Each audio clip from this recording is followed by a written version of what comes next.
Iblis sebelum kena usir, dia kata, "Ya Allah, ada dua permintaan. Yang pertama, bagi panjang umur aku sampai tiup sangkakala." Allah Ta'ala kata, "Aku makbul permintaan kamu." Sebab tu sampai pagi ni Iblis belum pernah mati. Iblis minta Allah makbul. Subhanallah. Umur dia berapa puluh ribu tahun, wallahu alam. Permintaan kedua, dia kata, "Ya Allah, aku akan sesatkan semua anak Adam. Majoriti tak semayang, ramai minum arak, ramai terlibat dengan riba, ramai terlibat dengan zina, ramai. Kecuali yang ikhlas, yang apabila dia makan kerana Allah, apabila dia masak dalam rumah dia kerana Allah, bila dia keluar bekerja kerana Allah, tidak akan dapat dihampiri oleh iblis dan syaitan kesemuanya. Tak boleh. Iblis kata, aku tak boleh hampir kepada orang yang ikhlas. Zikirnya kerana Allah, tidurnya kerana Allah, makannya kerana Allah, berjalan dia kerana Allah, solat dia kerana Allah.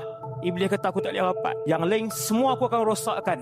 Iblis sebelum kena usir, dia kata, "Ya Allah, ada dua permintaan. Yang pertama, bagi panjang umur aku sampai tiup sangkakala." Allah Ta'ala kata, "Aku makbul permintaan kamu." Sebab tu sampai pagi ni Iblis belum pernah mati. Iblis minta Allah makbul. Subhanallah. Umur dia berapa puluh ribu tahun, wallahu alam. Permintaan kedua, dia kata, "Ya Allah, aku akan sesatkan semua anak Adam. Majoriti tak semayang, ramai minum arak, ramai terlibat dengan riba, ramai terlibat dengan zina, ramai. Kecuali yang ikhlas, yang apabila dia makan kerana Allah, apabila dia masak dalam rumah dia kerana Allah, bila dia keluar bekerja kerana Allah, tidak akan dapat dihampiri oleh iblis dan syaitan kesemuanya. Tak boleh. Iblis kata, aku tak boleh hampir kepada orang yang ikhlas. Zikirnya kerana Allah, tidurnya kerana Allah, makannya kerana Allah, berjalan dia kerana Allah, solat dia kerana Allah.